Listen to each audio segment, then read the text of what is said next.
Okay guys, so basically what we've done here is I went to Home Depot and got some window, door, and siding trim. It's like a waterproof seal, and also wanted to show you got the replacement part in. This part number ends in 10. This part number ends in 20. This is the old one, and then this is the new replacement one, so I'm hoping that won't be an issue. But as you can see, the boards themselves are identical. You can see there is the issue. Clean there. And then all the corrosion here. And it's clean over here. And then if we flip this around, you can see where it's shorted out right there, and how it's clean right there. So basically, I mean, the connections all look identical.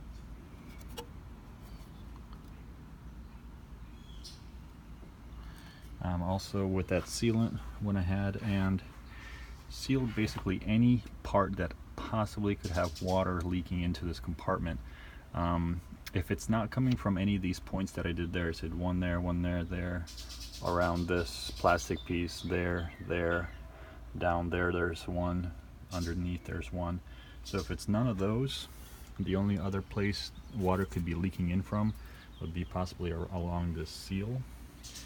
But I can't find any watermarks, so I'm guessing it's not the seal. I'm guessing it's somewhere from there. But it's been dry here. I mean, I already washed the car, power washed the car. It rained like 20 times, so water doesn't seem to be getting in here anymore. Right here as well, as you can see. So yeah, now the next step is to install the power brake module back in there, and then the power supply for the brake module. It sits kind of like right here on top, and then the other one, remember, sits down here. And then after that, I think what I'm going to have to do is hook up the Toyota diagnostics to the vehicle and clear the park brake codes. Hopefully I won't have to reprogram anything, but I'm not sure at this point. Alright guys, I also did open up this not the water module, this is a brake control power supply assembly module. So what I'm guessing is these are all the batteries that provide power to this unit. And I just wanted to check in here to make sure that nothing was shorted out before I install it, and it doesn't look like anything has been. The other thing is, you guys can see this is the fuse for the parking brake module that's located. You can see it's clearly broken. So you're going to want to go ahead and purchase a 58 volt 30 amp replacement fuse and go ahead and put that in. It will go into right here. As you can see, it's right there in the middle. That will be most likely bad in your case, just like in my case here.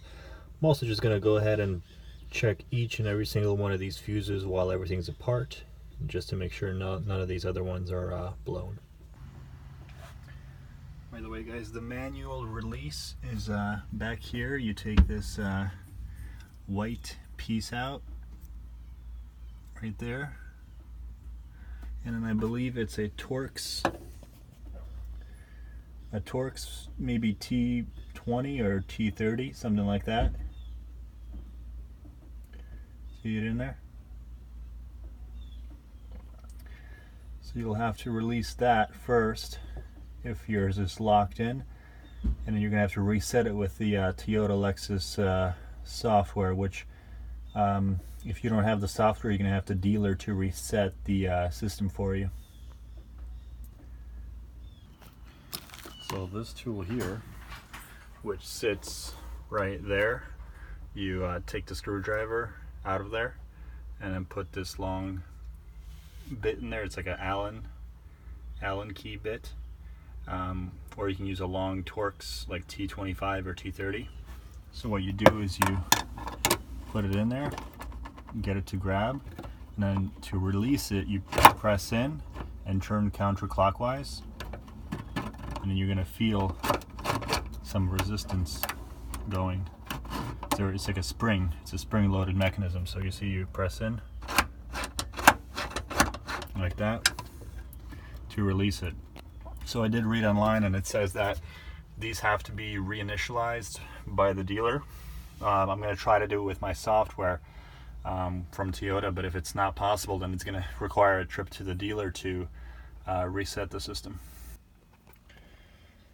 So here we are in the car with TechStream connected. As you can see, the light is blinking for the park brake, and if we're going here, we don't have radar cruise, so others,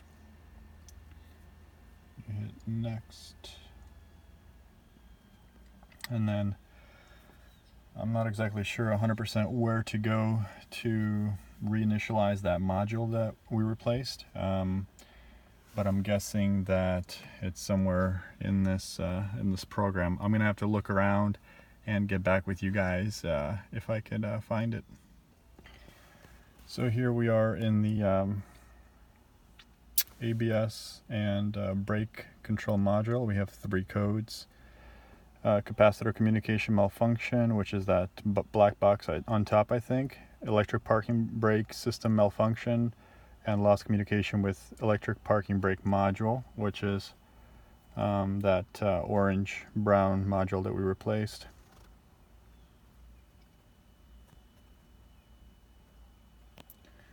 Now we can go to clear trouble codes, at the bottom right there.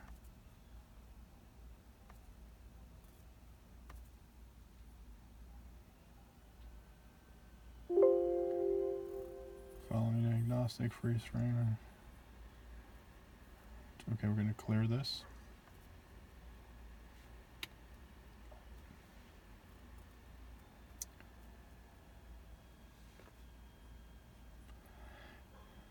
So then after this, we still have 1 code that's current. I'm guessing it's because we have to reset the parking brake system from here. So I was able to locate in the system selection menu where it says electric parking brake. So we're going to go into there and see what the options that it gives us. It's under all ECUs. And we have open or short circuit in motor and tension sensor malfunction as well. So we're going to go ahead and clear these.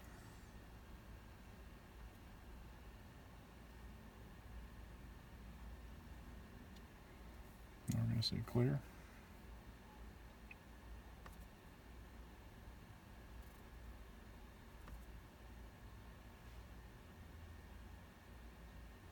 And we're still left with tension sensor malfunction at this point. Okay guys, so after playing around with this some more, I was able to find this utility selection menu under electric parking brake live, and then you go to reset memory, and it says this function is used to reset learning value of electric parking brake ECU after replacing the actuator.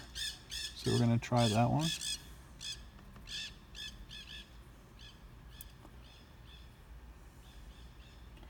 Welcome to electric parking brake reset memory. Okay. Let's go to next. Reset memory complete. Please turn on electric parking brake switch. After pushing the electric parking brake switch, the brake light should steadily be eliminated. Electric parking brake switch. Wonder if they're referring to this.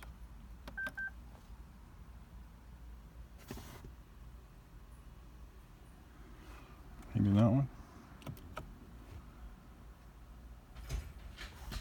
So I did just hear, I don't know if you guys picked that up.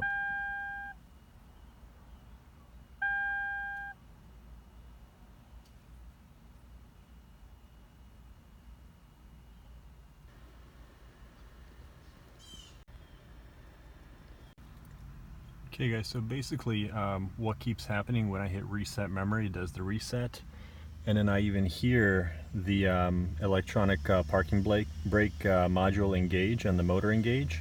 And right now the brake is actually engaged completely. So the vehicle will not move forward or backwards unless I do the manual release. And the way I do that is through right here, that little hole there. So if you turn it counterclockwise, it releases it. You gotta press in like that, and then turn counterclockwise, and that will release the actual thing, the parking brake. And then what I do is I turn it in, and if you turn it clockwise, right there I heard a little click on the bottom, and then I go back in and then select reset memory.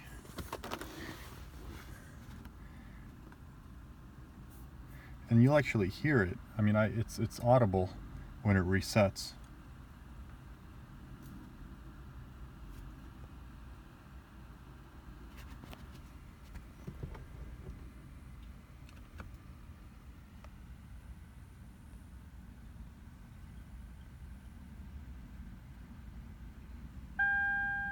So it goes away and then it comes back. So what I just did was I inserted the tool and manually released the parking brake. You press it in and then you turn it roughly 3 to 4 times, and you'll feel slowly the parking brake will manually disengage. So when I do this reset memory again, right now the parking brake is not engaged at all. So you hit that. Next. So it's reset, it says to press the button here for the parking brake. So there you go, now it's engaged, but it won't release. So it engages and it holds the parking brake, but it does not release the parking brake itself.